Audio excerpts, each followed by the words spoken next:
Sharma, retired from state bank of India and air force, एक नई video के साथ। और आज की वीडियो का विषय है पेगासस। हालांकि हम फ्रीडम मूवमेंट पर चर्चा की एक सीरीज चला रहे थे, लेकिन बीच में एक ज्वलंत गरमाया हुआ मुद्दा आ गया, तो इसीलिए हमें अपना टॉपिक बदलना पड़ा। खैर, वापस आते हैं अपने विषय पर। पेगासस, सबसे पहले ये जान लें कि पेगासस है क्या। पेगासस एक स्पाईवेयर है जिसे एक मिस कॉल करके आपके मोबाइल के अंदर डाला जा सकता है, इंस्टॉल किया जा सकता है, और फिर आपके मोबाइल के अंदर होने वाले सभी काम पर नज़र रखी जा सकती है।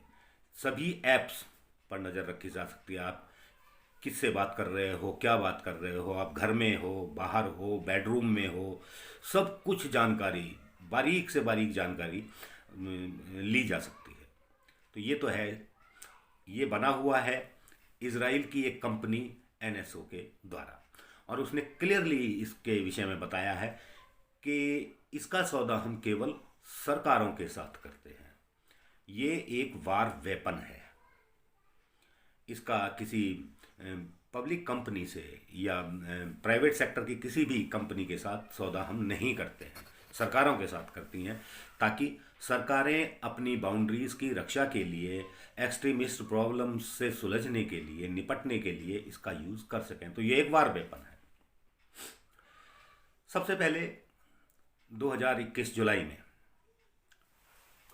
द वायर, एक इंटरनेशनल मीडिया हाउस है, उसने 16 इंटरनेशनल मीडिया हाउसेस के साथ मिलकर ये खुलासा किया कि भारत में इस स्पाईवेयर NSO के द्वारा जो बनाया गया है पेगासस, इसका उपयोग हुआ है। और इसका उपयोग विरोधी पार्टियों के लीडर्स, जुडिशियरी, जर्नलिस्ट, पत्रकार,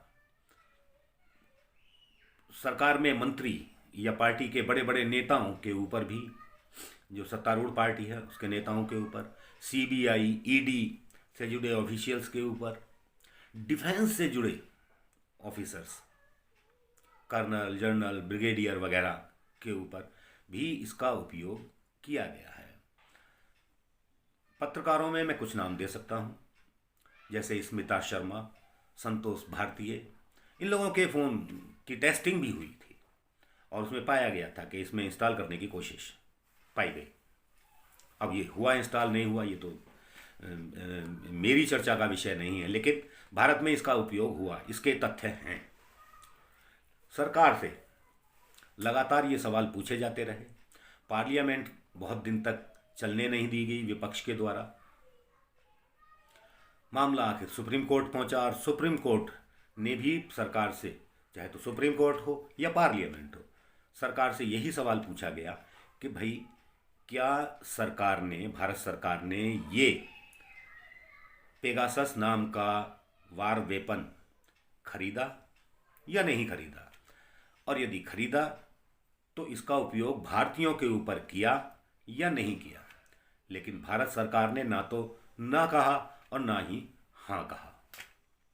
गोलमोल जवाब वो हर जगह उसका देती रही। आज भी सुप्रीम कोर्ट में मामला है। लेकिन अभी रिसेंट में, कल परसों, न्यूयॉर्क टाइम्स की एक पत्रिका में इसका ज़बरदस्त खुलासा किया है कि भारत ने 2017 की डिफेंस डील, जब भारत के प्रधानमंत्री नरेंद्र मोदी इजराइल के दौरे पर गए थे, वहाँ इजराइल दौरे के दौरान समुद्र के किनारे, बीच पर, वहाँ के प्रधानमंत्री के साथ हमारे प्रधानमंत्री की फ़ोटोज़, वीडियोज़ घूमते हुए नंगे पैर वायरल भी हुई थी। उस समय की बॉडी लैंग्वेज। तो मैं ये बताना चाह रहा हूँ कि न्यूयॉर्क टाइम्स जैसी पत्रिका कोई हवा में इन बातों को नहीं उड़ा सकती है, या 16 जो international media houses with wire हवा में चीज़ों को नहीं फैला सकते हैं। ना इंडिया का जिस तरह का मीडिया है उस तरह के ये मीडियाज़ हैं। इनका बहुत फेम है, बहुत नाम है पूरी दुनिया के अंदर। ये विश्वसनीय संस्थाएं कही जाती हैं। लेकिन जब ये शोर मचा तो जाहिर सी बात है सत्तारूढ़ दल के नेताओं से भी प्रश्न पूछा जाएगा। और सत्तारूढ़ दल के नेताओं ने, स्पेशली जनरल वी के सिंह से जब ये पूछा गया तो उन्होंने इसको हवा में उड़ा दिया कि ये तो बिकाऊ मीडिया है, भारत का मीडिया बिका हुआ है, ये तो भारत के बहुत लोग बोलते हैं। उसमें सत्तारूढ़ दल के नेता भी शामिल हैं, विपक्ष के तो हैं ही, खुद मीडिया में भी लोग हैं जो ये बोलते हैं। लेकिन विदेशी मीडिया, अमेरिका का न्यूयॉर्क टाइम्स भी बिक सकता है और उसे खरीदा जा सकता है, बड़ी चिंताजनक बात है। खैर, भारत में इसका उपयोग हुआ, ये न्यूयॉर्क टाइम्स ने खुलासा किया। अब प्रश्न ये उठता है कि सरकार डिनायल मोड में क्यों है? इसका उपयोग हुआ या नहीं हुआ, सरकार को स्पष्ट करने में परेशानी क्या है, उसे स्पष्ट कर देना चाहिए। सीधी सी बात है कि भाई हमने इसका उपयोग किया, इसलिए किया, राष्ट्रहित में किया। केवल वो यही ही तर्क देती आई है कि नेशनल सिक्योरिटी, राष्ट्रीय सुरक्षा का ये मामला है और इसका हम खुलासा नहीं कर सकते, हम नहीं बता सकते कि इसका उपयोग किया है या नहीं किया है, खरीदा है या नहीं किया है। तो नेशनल सिक्योरिटी के आड़ में सरकार कहीं ना कहीं बचना चाहती है, लेकिन क्यों? ये तो चाणक्य के जमाने से और आज तक की सरकारें, न केवल हिंदुस्तान की बल्कि विदेशी सरकारें भी इस तरह से सर्विलांस करती रही हैं, नेताओं का भी और अपने लोगों का भी, ताकि वो इस तथ्य की जानकारी रखें कि उनके नेता या उनके विपक्ष के नेता क्या कर रहे हैं, क्या योजना बना रहे हैं। तो इसमें भारत सरकार के लिए कौन सी डिनायल वाली बात है? फिर विपक्ष के नेता मिस्टर राहुल गांधी का नाम भी उन नेताओं में है जिनकी जासूसी की गई, जिनके फ़ोन में पेगासस पाया गया। तो कांग्रेस के लिए तो पहले से ही भारत सरकार बोल रही है कि तो पाकिस्तान परस्त लोग हैं। हालांकि कांग्रेस ने ही पाकिस्तान के 2 टुकड़े किए थे, लेकिन ये तो पहले से ही सरकार बोल रही है कि पाकिस्तान परस्त सरकार है। तो फिर एक्सेप्ट करने में मुश्किल क्या है? मुझे ऐसा लगता है कि इसका उपयोग जो एक्सट्रीमिस्ट होते हैं, आतंकवादी होते हैं, उनके लिए किया गया। कौन से आतंकवादी? जिनसे भारत सरकार आतंकित होती है, वो पत्रकार जो सवाल पूछते हैं, वो नेता जो सरकार को कटघरे में खड़ा करते हैं, शायद उनसे ये सरकार आतंकित होती है और इसीलिए उनकी जासूसी इसने करवाई। लेकिन जुडिशियरी, मैं आपको बता दूं, 2-3 साल पहले सुप्रीम कोर्ट के 4 जज पब्लिक डोमेन में आते हैं और ये घोषणा करते हैं कि लोकतंत्र खतरे में है। उनमें से एक तब कुछ समय बाद के chief justice mister Ranjan Gogoi भी थे। उस समय वो बहुत कठोर निर्णय, फैसले या जजमेंट दे रहे थे। तभी एक खबर आई कि एक महिला ने उनके ऊपर आरोप लगाया मोलेस्टेशन का। उस महिला के पूरे परिवार को भी इस स्पाईवेयर के द्वारा सर्विलेंस पे रखा गया, ऐसी खबरें हैं।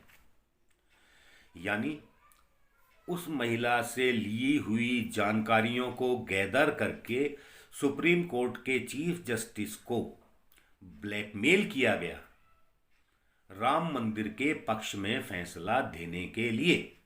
राम मंदिर के पक्ष में फैसला देना कोई बुरी बात नहीं है, वो होना चाहिए, आस्था का मामला है और करोड़ों भारतीयों, हिंदुओं का आस्था का मामला है। लेकिन ब्लैकमेल करके फैसला लेना, और वह मैं इसीलिए कह रहा हूं कि उस महिला के संपूर्ण परिवार की सर्विलेंस कराने का मतलब क्या था। और कुछ समय बाद उन्हें बोनस के रूप में राज्यसभा भेज देना, 3 महीने के अंदर, रिटायरमेंट के 3 महीने के अंदर उन्हें राज्यसभा का सदस्य बना देना। तो ये कुछ चीज़ें हैं जो शक जाहिर करती हैं। अब इसमें सरकार क्या है, आगे क्या होगा, 3 सदस्य जो कमेटी है वो न्यूयॉर्क टाइम्स के इस आर्टिकल को कितना महत्व देगी, कितना संज्ञान में लेगी, कितना कॉग्निजेंस लेगी इसका, और आगे क्या होगा, सरकार को कटघरे में खड़ा किया जाएगा या नहीं किया जाएगा, सरकार को आंसरेबल बनाया जाएगा, नहीं बनाया जाएगा, मीडिया का इसमें क्या रोल रहेगा। क्योंकि मीडिया तो एक ही सुर में बात करता है आज, जैसा उसके ऊपर आरोप लगाए जाते हैं। तो मीडिया से तो बहुत ज़्यादा उम्मीद नहीं की जा सकती है, ख़ास तौर से इलेक्ट्रॉनिक मीडिया से। कुछ अखबार हैं जो आज भी मैं देख रहा था तो इस विषय में कुछ लिख रहे हैं, लेकिन सोशल मीडिया, डिजिटल मीडिया का क्या रोल होगा? क्या सरकार को आंसरेबल बनाया जा सकेगा? हालांकि सरकार ज़बरदस्त मेजोरिटी में है, लेकिन मेजोरिटी में रहती हुई सरकारें भी कई बार मजबूर हो जाती हैं। मुझे याद आता है जब बोफोर्स घोटाला हुआ था तो सरकार के पास 400 से ज़्यादा एमपीज थे, ज़बरदस्त बहुमत की सरकार थी मिस्टर राजीव गांधी की। लेकिन उसी सरकार के अंदर से एक डिफेंस मिनिस्टर बाहर आते हैं, वीपी सिंह, और कहते हैं कि बोफोर्स सौदे में घोटाला हुआ है। और सरकार को ना चाहते हुए भी बाध्य हो गई थी सरकार जेपीसी बनाने में, जॉइंट पार्लियामेंट्री कमेटी बनाने में। हालांकि उसने सरकार के पक्ष में ही फैसला दिया था, लेकिन बाध्य तो सरकार हुई। आज की सरकार कितनी बाध्य होगी ये मैं नहीं कह सकता। क्यों? कि मोदी है तो कुछ भी मुमकिन है। तो ये सारे विषय थे, अलग अलग तरीके से मैंने सभी पक्षों को रखने की कोशिश की है। लगता है आप खुद भी इसका अध्ययन करेंगे, आकलन करेंगे और सरकार के पक्ष को या विपक्ष को या बाकी संस्थाओं को, संवैधानिक संस्थाओं को समझेंगे। साथ में मैं ये ज़रूर बता दूं, कहीं ये हथियार इतना कारगर तो नहीं था, इतना ब्लैकमेलिंग तो नहीं था कि 2 एमएलए होने पर सरकारें बन जाती हैं। अल्पमत में रहते हुए अचानक पूर्ण बहुमत में सरकारें बन जाती हैं, पूर्ण बहुमत की सरकारें गिर जाती हैं। बहुत सारे उदाहरण हैं हिंदुस्तान में।